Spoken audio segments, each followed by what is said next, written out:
Okay, this is Ringwalk Media. Nice Monday morning. We've had a big session over at Ricky Hatton's gym, and we've got the main man himself with us. Ricky, nice to see you, mate, and a busy month for your boxers. Yeah, we've had Christmas and New Year, and now it's starting to kick off, innit? All the shows are coming thick and fast. Yeah, we've got Ibrahim Nadeem. We've got him out March 4th. Then Jack and Brian Kelly and Jack Murphy have got their second pro fights up in Bolton on the 11th. Chloe Watson fights on I think it's the 24th of March, and then we've got Brett McGinty fights in Dublin 1st of April.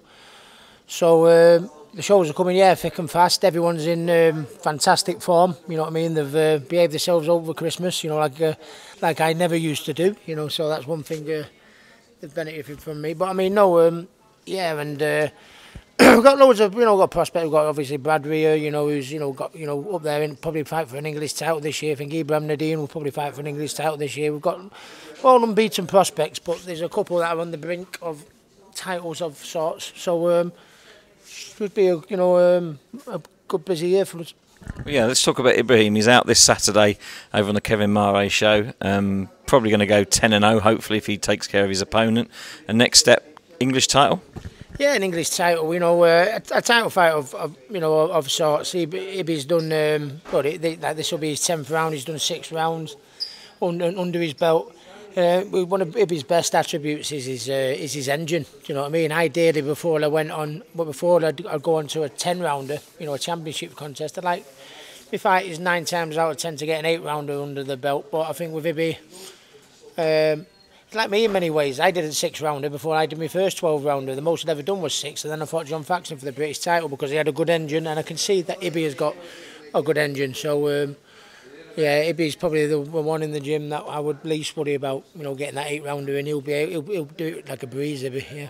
And then, of course, Jack and Bayan, second pro fights over on the VIP show in a couple of weeks. And they had really good debuts, didn't they, the pair of them? Very good debuts. They had tough opponents for the first debut. I mean, we had a pull-out. Bayan had a pull-out. He had a couple of pull-outs, actually, the week of the fight. So we had to get an opponent at short notice. And with it being short notice, he's a big opponent. He was bigger than Bayan, you know what I mean? So, but Bayan took a few...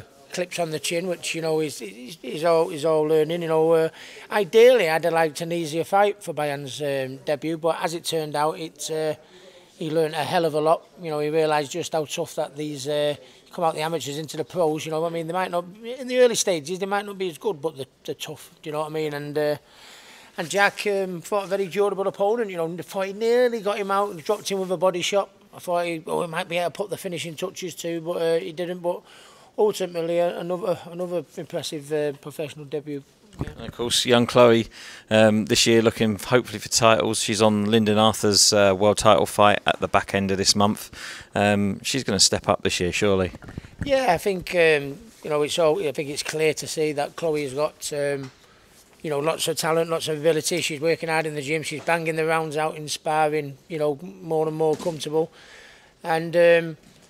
Yeah, it's a coach's job, to slowly, with my fighters and let them have, loads of learning fights and all like that. But I think Chloe, because of her ability, she's probably going to get there quicker than normal. It'll be all we can be to hold her back because she's got that much talent and she's improving that much. But yeah, I think I speak for myself and the team, the Solent brothers up at Wasserman. That we'll all know. Jointly as a team when the right time is to move it up. But with Chloe, I don't think it'll be long, no. Good to see Brett McGinty back out, Dublin National Stadium, second time in, 3-4 months. Rocking. Oh my God, no. Yeah, of course, he's on Jason Quigley's undercard. Yeah, and to be honest, he's been boxing on a regular basis, in the UK, which is good to get your fan base built up over here. Obviously, this is where he trains, but I got my fan base by boxing on a regular basis in my hometown, of Manchester, and that's how my fan base grew. And even though he's, Brett's from Donegal, the fact that he's fighting in his homeland in Dublin on a regular basis, you know what I mean, that's in the national stadium, you know what I mean, it's, so to build his fan base up, he can fight there every time for me. I think it's the right way moving him forward, because you know you get a good fan base in Ireland. They love they come out in the droves to support him, and did last time, didn't they? Bert's got a fan friendly style. You know, he comes in, he goes to the knockout, he attacks, and yeah, the Donegal I did bouncing last time in the National Stadium, and I'm sure they'll do it again. Now listen, last night Tommy Fury, Jake Paul finally put to bed 2.5 years of aggro and media hype. What did you think of the outcome? You know, it was a good event. It was a great event, to be honest. I made up for Tommy. You know, at the end of the day, it's about, you know, he did what he said he was going to do. He was going to beat Jake Paul. I think Jake Paul, for the YouTuber, he's better than what people think. Don't forget, you know, you've got to give Jake Paul credit. I mean, he's gone into the hardest game in the world, boxing, and he's a YouTuber. He's not a boxer, you know. And you know, fair play to him. He didn't beat Tommy, but Tommy has raised his profile. You know what I mean? He's a global star now. What it does in boxing terms, I'm not too sure. With the greatest respect, I mean, at the end of the day, is, you know, for Tommy to win the fight that's put in front of him, provide for his family. He's got a lovely little baby now that he's got to provide for, which that fight would have helped that. You know, I can only speak from a pure boxing, you know, point of view. Tommy's probably a household name, like his. But I think Tommy is eventually, if he wants to have the respect in boxing, I think he's got to. He knows he's got to, you know, beat more than a Jake Paul, you know, to get the respect in boxing. But you know, what an event! What an event! It was massive. You know, I watched it in a bar in Manchester, and all the fans were right behind Tommy and everything. It was brilliant. And I just, because I worked with Tommy, I know how much abilities Tommy's got. And listen, you've got to go for the pennies, which is what Tommy's done, and he's going about it the right way. But I know Tommy can make a name for himself in boxing again, and I'm not sure whether that fight made a name for him in boxing. I think it made him name on the social media front. But as far as boxing, I know Tommy can do well in boxing, and I hope that's the next move for Tommy. Yeah.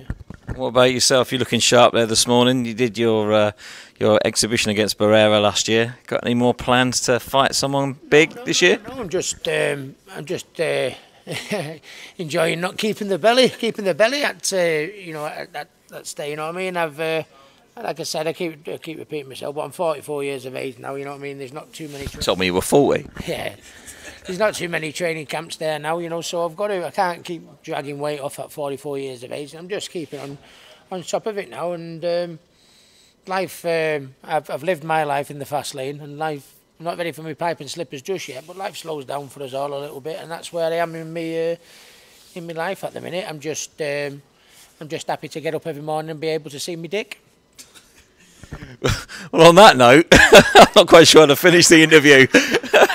But listen, good luck to all the boxers this week and this month. And we'll have a good year, to be honest, this year. And obviously Campbell kicks on, doesn't he? He's a couple of weeks, isn't it? Campbell's fighting on the 11th in Liverpool on a big show, Callum Smith show. So, you know, Campbell's looking good. He was in here sparring with Bayan the other day and working well together. And yeah, it's going to be a big year for us all. Yeah. Listen, have a good month, mate, and we'll see you soon. Thanks for that.